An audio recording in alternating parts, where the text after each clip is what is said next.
আসসালামু আলাইকুম। Olive oil জলপাই তেল ত্বকের আর্দ্রতা ধরে রাখতে, রুক্ষতা দূর করতে এবং ত্বক নরম ও উজ্জ্বল করতে অত্যন্ত কার্যকর একটি তেল। ভিটামিন এ, ডি, ই ও কে সমৃদ্ধ এই তেল সরাসরি বা ফেস প্যাকের সাথে কিন্তু মিশিয়ে ব্যবহার করা যায়। 1-7 এটি অ্যান্টি এজিং হিসেবে ড্রাগ সার্কেল দূর করতে এবং বডি স্ক্রাব হিসাবেও দারুণ কার্যকর। ত্বকে অলিভ অয়েলের ব্যবহার রাত্রে ময়শ্চারাইজার হিসাবে আপনি এটি ব্যবহার করতে পারেন। রাতে ঘুমানোর আগে কয়েক ফোঁটা অলিভ অয়েল মুখে ও গলায় ম্যাসেজ করে ত্বক নরম ও সতেজ থাকে। এবং অলিভ অয়েল প্রাকৃতিক মেকআপ রিমুভার হিসেবে চোখে মেকআপ আপ সহ পুরো মুখে মেকআপ তুলতে সাহায্য করে।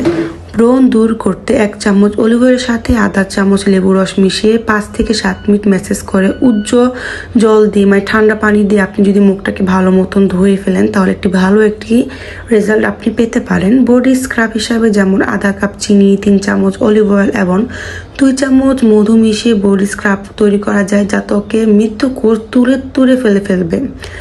শীতকালে বা যাদের চামড়া খুব শুষ্ক তাদের জন্য অলিভ অয়েল একটি চমৎকার ময়শ্চারাইজার হিসাবে কাজ করে। তবে মনে রাখবেন, তৈলাক্ত বা ব্রণ ত্বক যাদের ত্বক আছে তারা সরাসরি অলিভ অয়েলটি স্কিনে ব্যবহার করবেন না, কারণ এটি রুম খুব বন্ধ করে দিতে পারে। সুতরাং যাদের স্কিন তৈলাক্ত এবং ব্রণ আছে তারা একটি সরাসরি না মেখে বিভিন্ন কিছু দিয়ে সাথে ব্যবহার করে তারপর স্কিনে অ্যাপ্লাই করতে পারেন।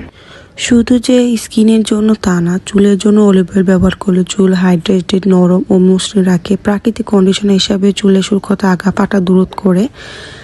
অলিভ অয়েল কিন্তু আমাদের গভীরভাবে ময়শ্চারাইজার চুলকে আর্দ্রতা ধরে রাখে, চুলে আগা ফাটা রোধ করে, খুশকি দূর করে, চুলের বৃদ্ধি ও মজবুত করা।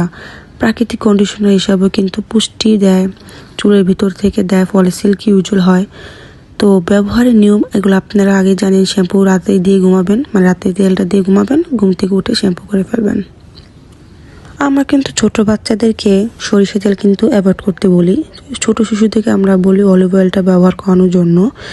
আর অলিভ অয়েল কিন্তু হৃদরোগের ঝুঁকি কমানোর পাশাপাশি কোলেস্টেরল এবং হ্রাস, ভালো কোলেস্টেরল বৃদ্ধি, এমনকি যারা ডায়েট করে তাদের ওজনটা কমাতেও